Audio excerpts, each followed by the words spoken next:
Hey everybody, it's Tripl-L, and hey, here we are, Shield Hero Episode 2. Man, I am so excited. This is definitely one anime I'm going to be following almost religiously. Anyway, housekeeping notes? Not really. I've just read the first volume of the light novel. I'm pretty sure it's the light novel. Yeah, it can't be the web novel. Yeah, I read the light novel for sure, because it's that translation from, it's not Yen Press, it's another studio that did it, or another translation house that did it. Anyway, yeah, I've read the first light novel. You know, it's pretty much what I recall from the manga, and I'm enjoying it. But now I know more about what exactly we're going to be missing. I've just read it the past week, so my memory might be a little bit foggy already. But I should be able to point out if there's any big narrative differences with the light novel. From the first episode, I don't think there was anything major. I did note a few points, but I think in the grand scheme of things, it'll be okay. There might be a specific change with some of the magic, but anyway, not a big deal. Point is, I have read the light novel. I can now be a better reviewer as these episodes go on. Also, I have heard that there is controversy surrounding Shield Hero. I wonder why.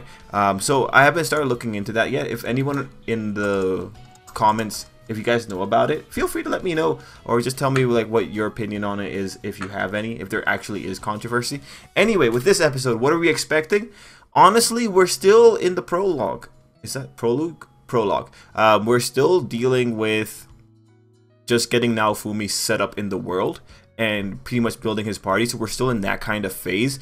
This episode is going to be the episode that might start not really fleshing out Naofumi, but giving him like a pretty big, you know, you'll see where his character arc is, and you'll probably also get a sense for his current character.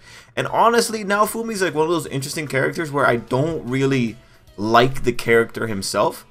In terms of, I don't really agree with the way he sees life, because Naofumi, after what's happened, if you haven't noticed, becomes a really, really hateful person. And it's just kind of unfortunate to see how far that hate takes him, and the ramifications from it later. But, you know, from the story perspective, it all makes sense why he hates it. It's just, as a person, I don't agree with Naofumi's outlook, although it is kind of justified. It's just, Naofumi in particular presents this really interesting character where hate really clouds him. And you'll see it in this anime, that there is one particular event that's used as the example of, or there's two big prevalent things that are used as the keys as to how hard this hatred has possessed him. Anyway, let's get into the episode. Very interested for Shield Hero Episode 2. It is funny that one of his best friends is going to be a slave dealer. Ugh. It's funny in the macabre sense. Oh, poor Raph. Poor Raffy. Oh, right, the opening! Nice! I've always wanted to see this. Oh, I kind of like that chorus there. Or not the chorus, but I like those guys doing the O's. Yeah, alright. I'm in. Alrighty, first flaw. I do not see any balloons. Now, Fumi should have like 5 balloons on him right now. Anyway, that's not really a flaw, but it's just a funny little thing. I think it would have been better if they kept it.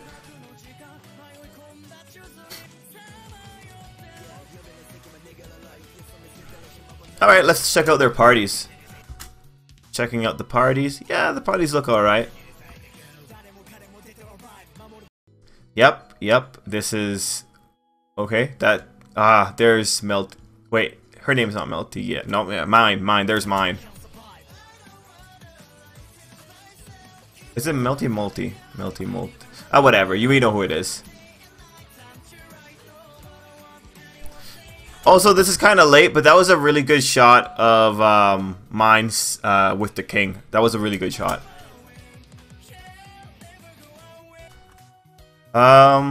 I guess this opening is reflecting a lot of the events in the first volume, especially this whole relationship between Naofumi and Raph.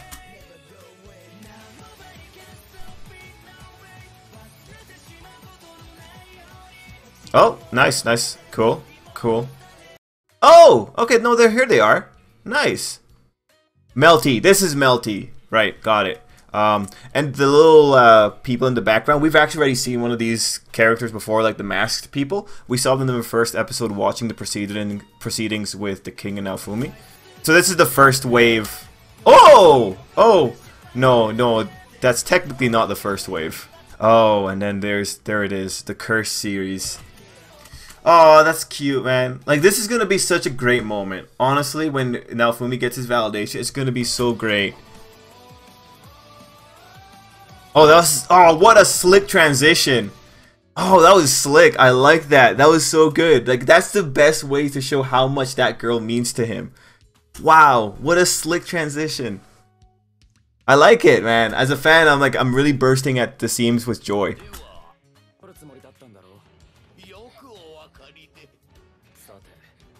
I like that they're taking the time to like point out that little bit of characterization between Naofumi and the guy.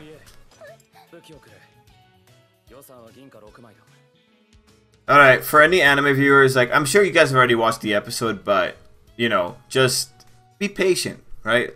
Naofumi's treatment of her at the beginning is a little bit coarse, and I don't really like it either. But it's the start of a relationship, right? It'll get better as it goes along. Ah, there's the balloon! Why do you know about that? Why does he know about setting her as a companion? Okay, that's an interesting change there. I don't recall that particular line from the shopkeeper, but Naofumi was the one that realized that Mine didn't see him as a party member. I'm not sure if he's going to point that out later.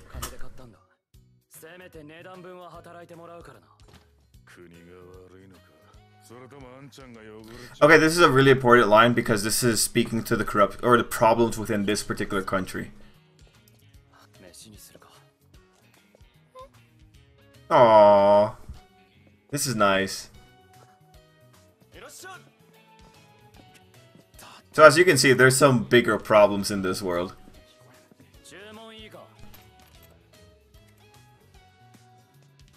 Now this is a great way to expand on the material and just show the problems with this world, specifically around the demi-humans. Much better than just telling you, hey, like, this world's racist against demi-humans. It's cool to have the little whispers in the background. Really nice choice.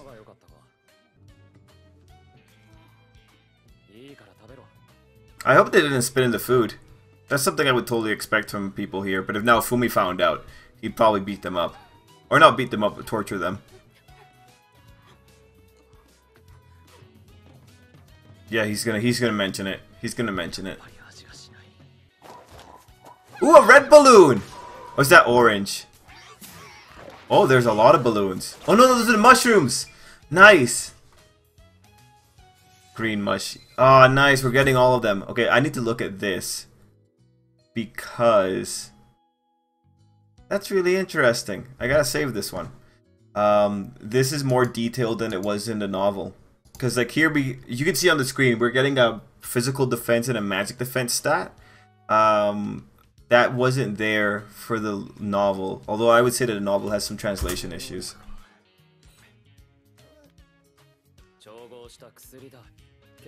Good, good. I like that they're keeping up with the medicine. So, it's really good that they're keeping in the tasting and the medicine.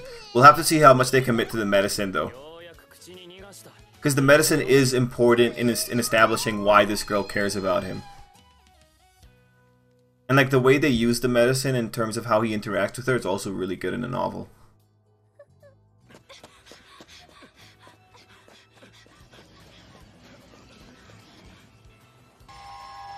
Ooh, that's rough.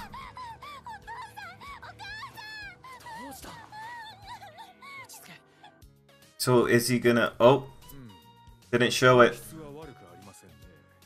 So for that previous scene, one of the big issues there as well is that they're out in the wilderness and her crying might attract a lot of monsters. Not sure if they're gonna show it later, but that was the scene where it happened. What ended up happening was it attracts monsters and now Fumi spends the whole night defending her. So that's some important information there.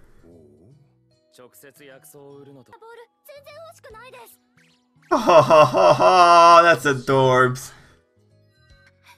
So you might recognize the little material that that ball's made of. It's from the balloons that they've been killing. They stitch it together and that's how you get the ball. Ah ha ha ha! The good old Mississippi Shuffle. I guess I should have called it the Mississippi Shuffle. It's more like the good old Shield Shuffle. Interesting choices here. Aww, that's a Dobbs! So, suffice to say, we're doing a little bit of a montage here. All those things were extrapolated and expanded in the novel, so they just kind of glossed over things. Is it a good choice overall? It really depends on if you like Raphtalia. I think the anime is doing a good enough job to sell you on her. But I do kind of miss some of those little moments. Although they're doing really good with those little motions here, right? Oh, so they're not going to cover this part. Let's just go back a little bit.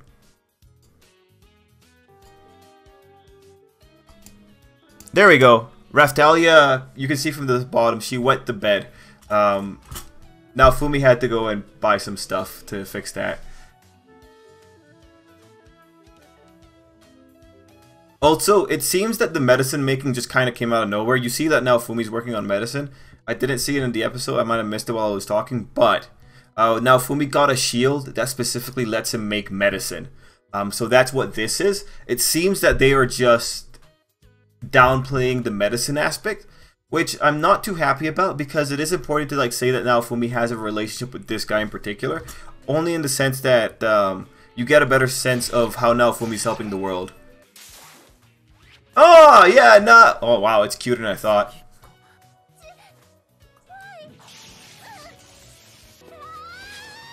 Okay, alright, so, good shot to explain this on. Now Fumi and Raphtalia have been fighting monsters this whole time. So if in case you're wondering why is she all of a sudden getting a little bit turned off here, you had the excuse that it's blood.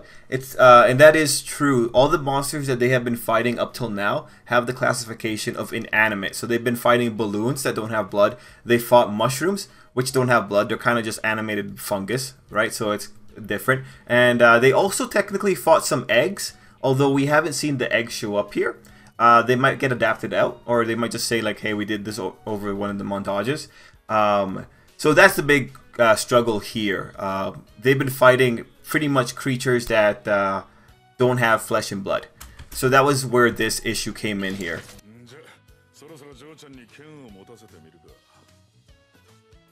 Oh, that's cute. I do like the weapons guy. He's a pretty nice guy. Oh, you know what? Okay.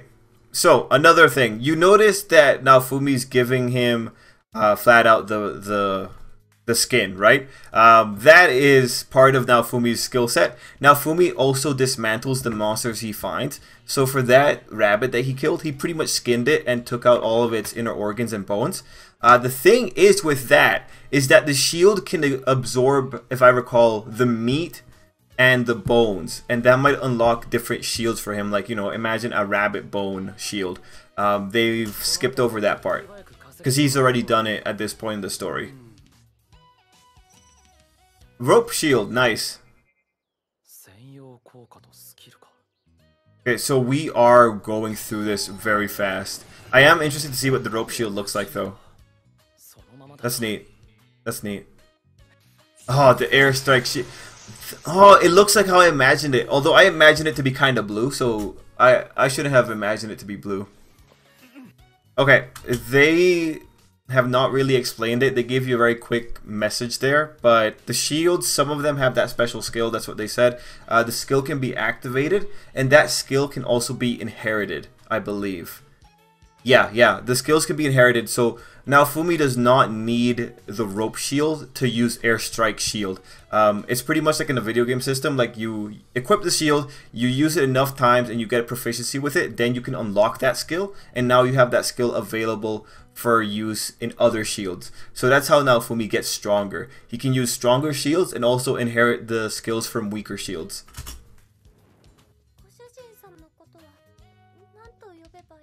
Oh, I should also say this. Now Fumi in that shed, he absorbed both a rope and some pickaxes. So he also has a mining shield.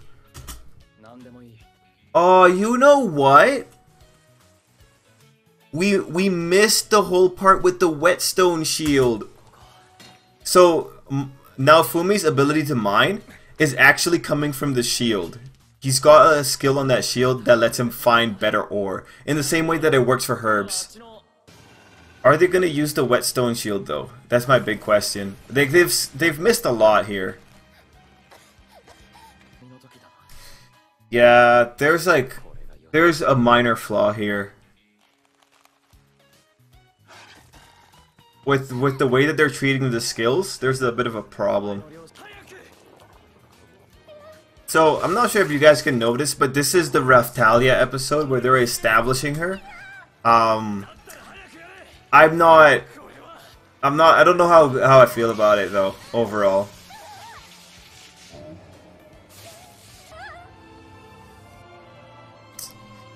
Yeah, man, I feel like they could have split this into 2 episodes.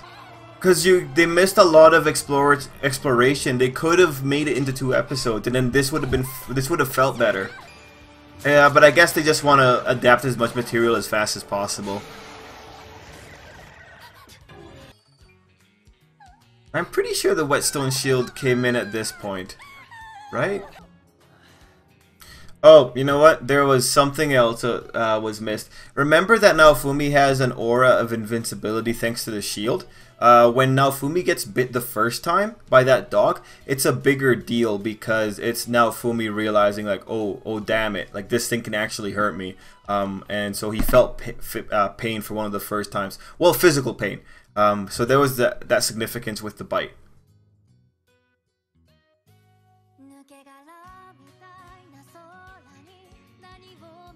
Yeah, that was a fun episode, but you guys can tell that it's kind of rushed, and you can tell that by the really fast character arc that we got with Raphtalia, right? Because we see her from her beginning, we get the montage kind of building up that her and Naofumi have a more or less healthy relationship, that Naofumi does to some degree care for her. And we expedite through that. We reach one of her big struggles, which is that flashback. So we find that this is one of those big walls that she has to overcome. She has to kind of move past that trauma of her family being attacked and eaten alive by this dog. Then you have a 2-headed variation of the 3-headed dog that showed up the first time.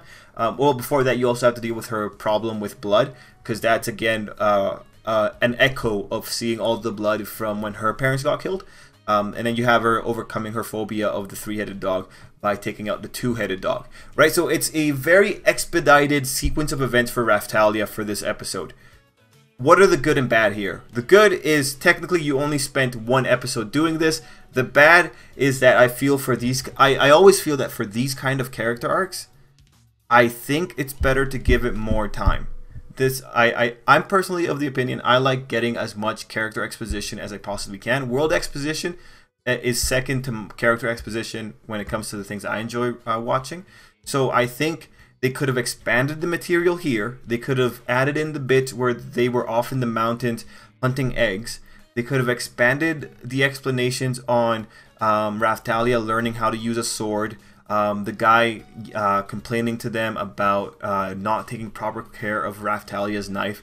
They could have added in all these things, and we could have had episode 2 and 3 being the Raphtalia episodes, because then when you get the flashback at a later time, like when it comes to those flashbacks where you're like looking back at what the two have done together, having more time just makes the flashback feel more worthwhile. Because even in the flashback, they were flashing back to a montage scene. Right? That's not particularly satisfying. So that's the problem I see here. Now the next thing we have to ask is like, well, how would a anime only viewers find this?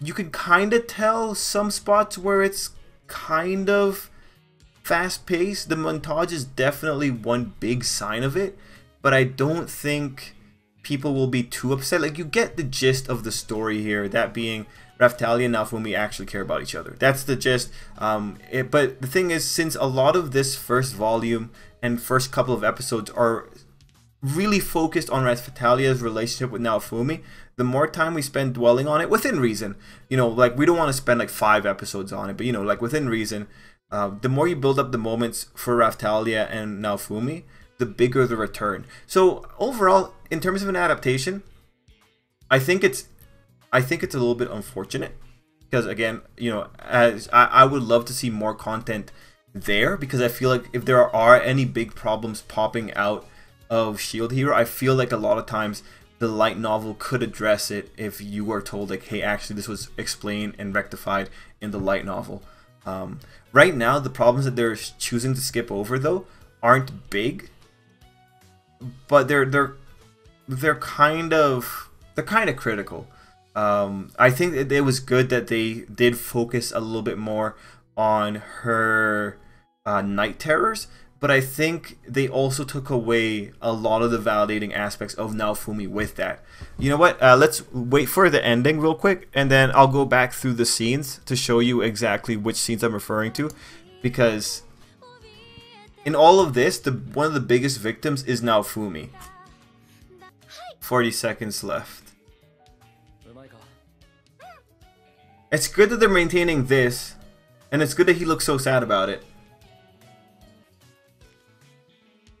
Aww, Nippon. Nice. Oh. Okay, so I think it's clear that episode 4 is probably going to be the end of volume 1, because next one is the Wave of Calamities.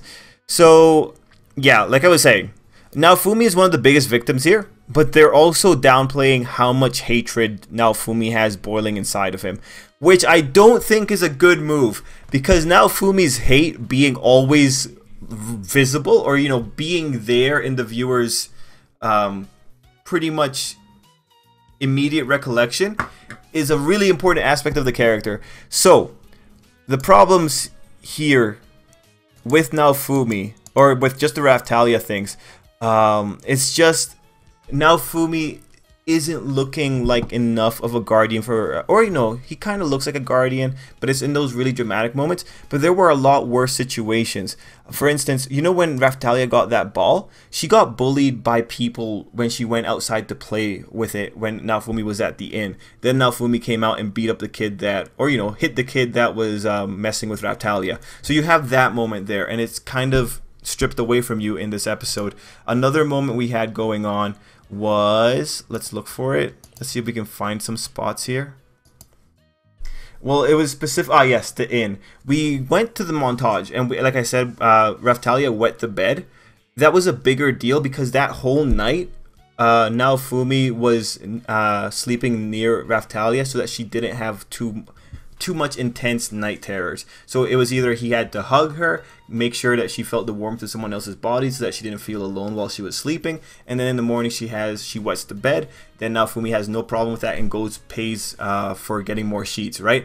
All these little moments really build into Naofumi's relationship with her. In the novel, it was much more important though, because as I said, Naofumi has some more irredeemable qualities, or some more aggressive qualities, that being the intense hatred. For instance, one thing that you miss here is that Naofumi, and this is kind of, I think, a bit of a flaw inside of the novel, because they're not consistent with it throughout the entirety of the novel. They only remind you of it sometimes, but Naofumi has some intense hatred, and it sometimes is targeted at Raphtalia by the virtue that Raphtalia is a girl, and that reminds him of mine.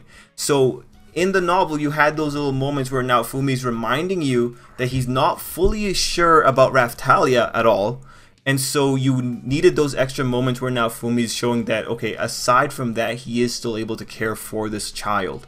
So that was really important in the light novel. I think it's important in the manga. I haven't reread the manga, so I can't be too sure.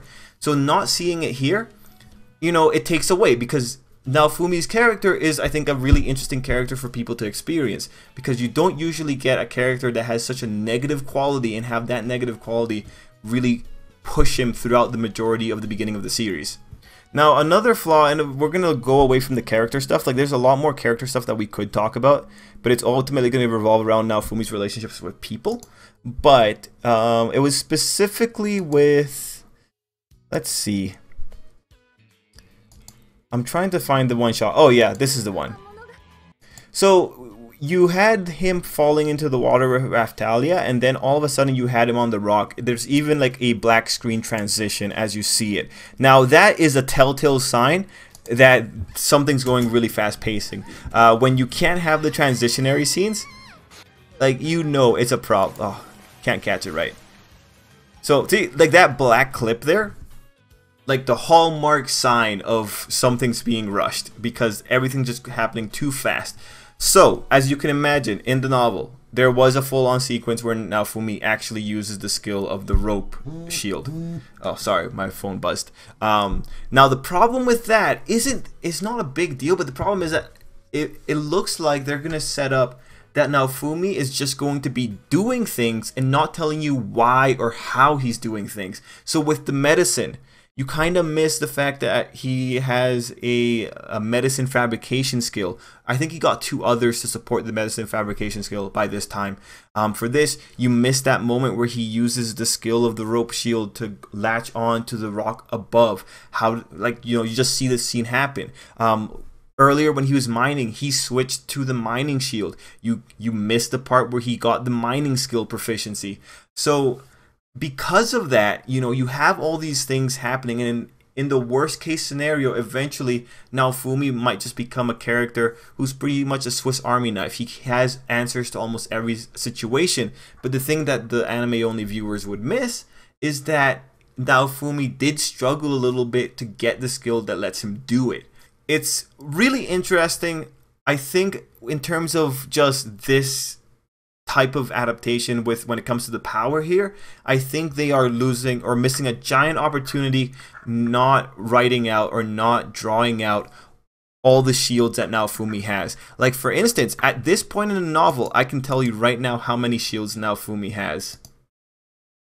Okay, at this point in the light novel, get ready for this. Naofumi has 21 different shields, 22 if you count the shield that he gets from the dog that he just beat up.